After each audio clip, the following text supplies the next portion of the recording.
അഗത്തീശ്വരായ നമ. എല്ലാവർക്കും വണക്കം. സന്ധ്യാനേരത്ത് സ്ത്രീകൾ വീട്ടില് സീരിയല് കണ്ട് ഇരുന്നാല് കുടുംബം നശിക്കും എന്ന് പറയാൻ കാരണമുണ്ട്. ഇത് നമുക്ക് അസ്ട്രോളജിക്കലി ഒന്ന് ഡീകോഡ് ചെയ്ത് നോക്കാം. സീരിയൽ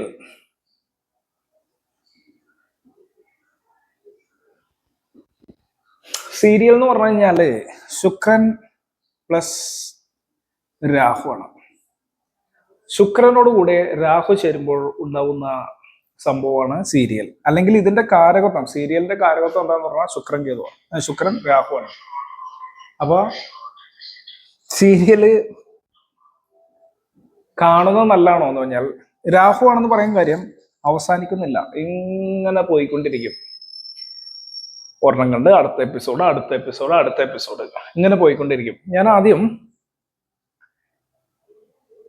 സന്ധ്യാസമയത്തിന്റെ ഒരു കാര്യം നോക്കാം, അത് കഴിഞ്ഞിട്ട് അടുത്ത് പറയാം. സന്ധ്യ എന്ന് പറഞ്ഞാൽ ഗുരുവിന്റെ സമയമാണ്, സന്ധ്യാവന്ദനം ചെയ്യേണ്ട സമയം.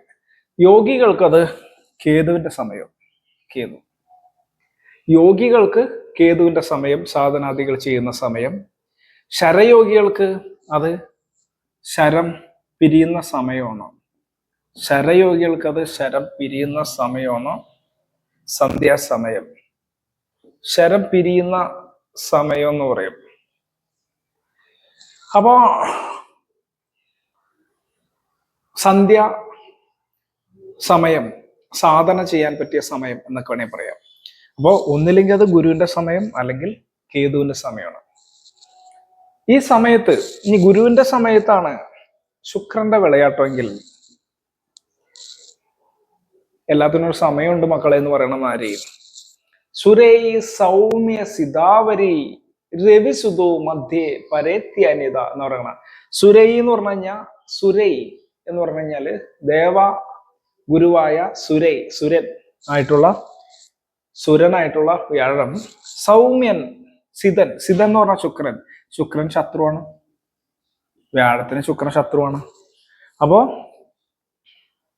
വ്യാഴത്തിന് ശുക്രനും ശത്രുവാണ്, രാഹുവും ശത്രുവാണ്. അതായത് ഓപ്പോസിറ്റ് എനർജിയാണെന്ന് അർത്ഥം. വ്യാഴത്തിന്റെ സമയം ദൈവികമായ എനർജി അബ്സോർബ് ചെയ്യേണ്ട സമയത്ത് എന്റർടൈൻമെന്റ്, ദൈവികത്തിന് ഓപ്പോസിറ്റ് ആണ് എന്റർടൈൻമെന്റ്. ഒരു എന്റർടൈൻമെന്റ് ആണല്ലോ സീരിയല്, അതിനാണല്ലോ ഇങ്ങനെ കണ്ണും വിഴിച്ച് ഇങ്ങനെ നോക്കിയിരിക്കുന്നത്. ഇത് കണ്ടു കഴിഞ്ഞാൽ കാരകത്വം ഓപ്പോസിറ്റ് ആവും. അപ്പൊ അതുകൊണ്ട് ദൈവികത വരേണ്ടത്, നമുക്ക് ദൈവികത കിട്ടേണ്ട സമയം, അല്ലെങ്കിൽ പ്രാർത്ഥിക്കേണ്ട സമയത്ത്, പ്രാർത്ഥിക്കാനൊരു സമയം ഉണ്ടെന്ന് പറയില്ലേ, ആ സമയത്ത് ഇതേമാതിരി എന്റർടൈൻമെന്റുകൾ ചെയ്യുക, എന്റർടൈൻമെന്റ് ആയിട്ടുള്ള പ്രവൃത്തി ചെയ്യുകയാണെങ്കിൽ അത് ദോഷം വരും. രണ്ടാമത്തെ കാര്യം, ഈ സമയം ബ്രെയിൻ നമ്മളുടെ, അത് പാരാസൈക്കോളജിക്കലിയോ അല്ലെങ്കിൽ സ്പിരിച്വാലിറ്റിയിലൊക്കെ പറയുന്നതാണ്, ബ്രെയിൻ വളരെയധികം റീഫ്രഷ് ആവുന്ന സമയമാണ് സന്ധ്യാസമയം. പ്രാതസന്ധ്യയും കണക്കാണ്, സായാഹ്ന സന്ധ്യയും കണക്കാണ്. രാവിലെയുള്ള സന്ധ്യയും വൈകിട്ടുള്ള സന്ധ്യയും എനർജി റീവൈറ്റലൈസേഷൻ നടക്കുന്ന സമയമാണ്. ഈ സമയത്തായിരിക്കും ഇവര് സീരിയൽ കാണണം. അങ്ങനെ സീരിയൽ കാണുമ്പോഴത്തേക്കും ഒരു കണ്ടിന്യൂറ്റി ഉള്ള ഒരു സംഭവം, അതും കഥയൊന്നുമില്ലാത്ത ഒരു കുറെ ഇമോഷൻസ് മാത്രം അടങ്ങിയിരിക്കുന്ന ഒരു സംഭവം ഇങ്ങനെ കണ്ടുകൊണ്ടിരുന്ന ബ്രെയിനിലേക്ക് കയറി ചെല്ലുന്ന ഇതിന്റെ കഥയായിരിക്കും. രണ്ട്, സീരിയൽ കണ്ടാൽ തന്നെ പ്രശ്നമാണ്. അത് ഞാൻ അടുത്ത വീഡിയോയിൽ പറയാം, സീരിയൽ കണ്ടുകൊണ്ടിരുന്നാൽ എന്താ പ്രശ്നം. അപ്പോ ഇത് ചെയ്യേണ്ട സമയം അല്ല. ഇനി സീരിയൽ കാണുന്ന ആൾക്കാരാണെങ്കിൽ വല്ല ഇപ്പൊ ഹോട്ട്സ്റ്റാറാ അങ്ങനെയൊക്കെയുള്ള സാധനമാണെങ്കിൽ സമയം മാറ്റി കാണാം, സന്ധ്യാസമയത്ത് കാണല്ലേ. ഒരു സന്ധ്യാസമയത്ത് ഇരുന്ന് ധ്യാന ജപാദികളൊക്കെ ചെയ്യേണ്ടതും, കുടുംബത്തിലേക്ക് ഒരു ഭക്തിയുടെ അന്തരീക്ഷം വരേണ്ട സമയവും പ്രാർത്ഥനയ്ക്ക് പറ്റിയ സമയവുമാണ്. ശരകല പ്രകാരം ഇത് പ്രാർത്ഥനയ്ക്ക് പറ്റിയ സമയമാണ്.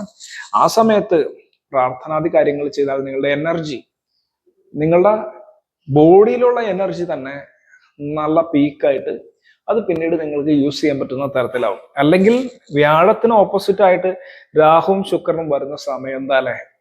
അപ്പൊ ജ്യോതിഷപരമായിട്ട് വ്യാഴം എന്ന് പറഞ്ഞാൽ ദേവഗുരു മാത്രമാണ്, ദൈവാധീനം എന്ന് പറയും. ഈ ഇങ്ങനെയുള്ള ആൾക്കാര് പ്രശ്നം വെക്കാൻ ചെല്ലുമ്പോ മിക്കവാറും വ്യാഴം ആറിപ്പോവും, അല്ലെങ്കിൽ 12 പോയി മറയും. ഇനി ഇത് കൂടുതലാണെങ്കിൽ 8 പോയി മറയും. 6, 8, 12 വ്യാഴം മറിഞ്ഞു നിൽക്കുമ്പോ വേണമെങ്കിൽ രാഹുവിനോട് കൂടിയാണ് നിൽക്കണമെങ്കിൽ നിങ്ങൾക്ക് അല്ലെങ്കിൽ രാഹുവിന്റെ ദൃഷ്ടിയിലാണ് നിൽക്കണമെങ്കിൽ ഇങ്ങനത്തെ ഒരു കോമ്പിനേഷൻ കിട്ടുകയാണെങ്കിൽ ശുക്രന്റെയും രാഹുവിന്റെയും ദൃഷ്ടിയിൽ വ്യാഴം 6-8-12 പോയി കഴിഞ്ഞാൽ സീരിയൽ ഉണ്ടാവും. കുടുംബത്തിൽ നിന്ന് വേണമെങ്കിൽ ഡീകോഡ് ചെയ്ത് പറയാവുന്നതാണ്. പ്രശ്നം വെക്കുമ്പോൾ നിങ്ങൾ ഇനി നോക്കിക്കോളൂ കേട്ടോ. ഇതൊക്കെ ഒരു ഒരു കാരകത്വം ഡീകോഡ് ചെയ്ത് പറയുന്നതെന്നേ ഉള്ളൂ.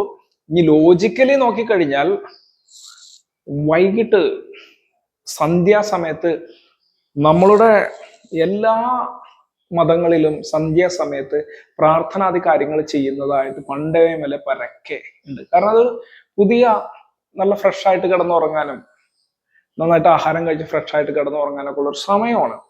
ആ സമയത്താണ് എന്റർടൈൻമെന്റും പ്രശ്നമില്ലായിരുന്നു. സീരിയൽ എന്ന് പറയുമ്പോൾ ഇമോഷനങ്ങള് പീക്കിലെത്തിച്ച് ഡൊപ്പാമൈൻ, കോർട്ടിസോൺ, കണക്കുണ ഹോർമോണുകള് ഒക്കെ പീക്കിലെത്തിച്ച് വേറൊരു ലെവലിലേക്ക് ആളെ കൊണ്ടുപോകുന്നത് പല കുഴപ്പങ്ങൾക്കും കാരണമായേക്കാം. അതുകൊണ്ട് സീരിയൽ കാണുന്ന ആൾക്കാരാണെങ്കിൽ ഈ അസ്ട്രോളജിക്കലി വ്യാഴത്തിന് ഓപ്പോസിറ്റ് ആയിട്ടുള്ള പ്രവൃത്തികൾ വ്യാഴത്തിന്റെ സമയത്തും കേതുവിന് ഓപ്പോസിറ്റ് ആയിട്ടുള്ള പ്രവൃത്തികൾ കേതുവിന്റെ സമയത്തും ചെയ്താലേ ദാരിദ്ര്യവും കഷ്ടപ്പാടും എല്ലാം വരും. കാര്യം വ്യാഴം എന്ന് പറഞ്ഞു കഴിഞ്ഞാല് സമ്പത്തിന്റെ കാരകനാണ്. പെരിയ സമ്പത്ത്. ആ സമ്പത്തിന്റെ കാരകനെ നശിപ്പിക്കാൻ ശുക്രൻ മതി. ശുക്രനും പണമാണെങ്കിലും ഇവിടെ ദൈവികത, ഇവിടെ അതിഭൗതികത വരും. ദൈവികതയിൽ അതിഭൗതികത കലർന്നു കഴിഞ്ഞു കഴിഞ്ഞാല് ദൈവികത നശിച്ചു പോകും, ഭൗതികത തൊട്ട് പൂർണ്ണാവത്തൂല. ഭോഗിയിൽ യോഗി, യോഗിയിൽ ഭോഗി എന്ന് പറയും. കുഴപ്പം തന്നെ. രാഹുവിന്റെ അവസ്ഥ കടന്നുകൂടിയാലാണ് ഏറ്റവും പ്രശ്നം. രാഹു എവിടെ വ്യാഴത്തിനുമായിട്ട് കമ്പൈൻ ചെയ്യുന്നുവോ പണത്തെ നശിപ്പിക്കും. പണം പല വഴിക്ക് പോകും. അത്യാഗ്രഹമൂത്ത് പല കാര്യങ്ങളിലും ഈ സീരിയലൊക്കെ കാണുമ്പോൾ അതിൽ പറയുന്ന പല കാര്യങ്ങളിലൊക്കെ വെറുതെ ഇൻവെസ്റ്റ് ഒക്കെ ചെയ്ത്, സീരിയൽ കാണുന്നതുകൊണ്ട് മാത്രമല്ല ഞാൻ പറഞ്ഞത്, കാരകത്വം അനുസരിച്ചിട്ട് പൈസ കൊണ്ടേ ആവശ്യമില്ലാണ്ടൊക്കെ ഇൻവെസ്റ്റ് ചെയ്ത് നശിക്കും. പല വീടുകളിലും ഈ ഒരു സന്ധ്യാസമയത്ത് സീരിയൽ കാണുന്ന വീടുകളിൽ നിങ്ങൾ എടുത്തു നോക്കിക്കോ, പലപ്പോഴും അവിടെയുള്ള ആളുകളുടെ മെന്റാലിറ്റി ഒരു പ്രത്യേക ടൈപ്പ് ആയിരിക്കും. അവിടെ ധനം കുമിഞ്ഞു കൂടാനുള്ള പുതിയ പദ്ധതികൾ ആലോചിക്കാനുള്ള ഇതുപോലും ഉണ്ടാവില്ല. അവരൊരു ലിമിറ്റഡായ ഇതിൽ ഈ സീരിയലും കണ്ട് സമയവും ആവശ്യമില്ലാതെ സീരിയൽ കണ്ട് ഈ സമയവും കളഞ്ഞ് അവിടെ ഇങ്ങനെ കുത്തിരിക്കും. അത് കണ്ണോണ്ട് വല്ല ഗുണമുണ്ടോ? അപ്പൊ സമയം കൊല്ലിയാണ്.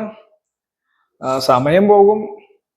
ആ സന്ധ്യാസമയത്ത് ഇരുന്ന് ദൈവികമായ എനർജി വർദ്ധിപ്പേണ്ട സമയത്ത് അതും കിട്ടത്തില്ല.